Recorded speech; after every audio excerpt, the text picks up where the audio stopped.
What we're going to use today is the flagship product called Revival.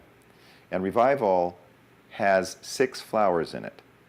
And I'm going to read you the beliefs associated with each of these flowers. And to me, it's still chilling to understand the implications of these statements. Now, the statements came about as a result of a discovery process that is extremely variable. It never comes to me the same way. Sometimes the flower gives an indication of how it should be used. Sometimes I will collect a new flower frequency, and when I bring it back into the office, within 1 or 2 days, source, creator, whoever runs this operation, sends the patient in that absolutely precisely needs that new flower. And they let you know it. I mean, it happens right in the interaction in the office. It's like it was sent. And I've seen this dozens of times. I've had a dream 2 or 3 times where the flower actually was a very lucid dream. The flower indicated what it would be for. But one of the first flowers that I ever prepared was at a glacial lake in the Andes at about 15,000 feet. And I frequently say, I was breathless, literally and figuratively. It was a rough place to hike. And there's almost nothing there except this glacial lake and the heavens. And I just can't forget it because the power that's in that area is extraordinary. So the FlorAlive flower frequencies are not just flower essences.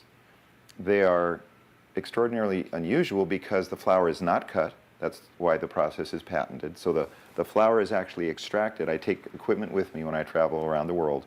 We take often teams of people that help me on these treks. And we take the equipment and we extract the flower with no negative footprint. It's an ecologically perfect phenomenon because we don't harm the flower, but we extract the energy in situ where this flower is living. And you have to do it. People sometimes say, well, do you get the flower and bring it back to a greenhouse? Heavens no, because you would want that 15,000-foot glacial lake in the middle of the Andes that is out of touch with humanity and is totally tuned into the universe and is downloading vast amounts of indescribable information. So the surface of a flower is like an antenna. If you look at the complexity of the shape of a flower, we can see that red flower.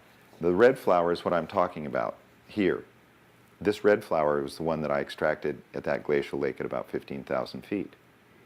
In an ice storm, by the way. That's not a good way to make a flower essence. But I was there once, and I had to do it, and I was astonished at how powerful this is.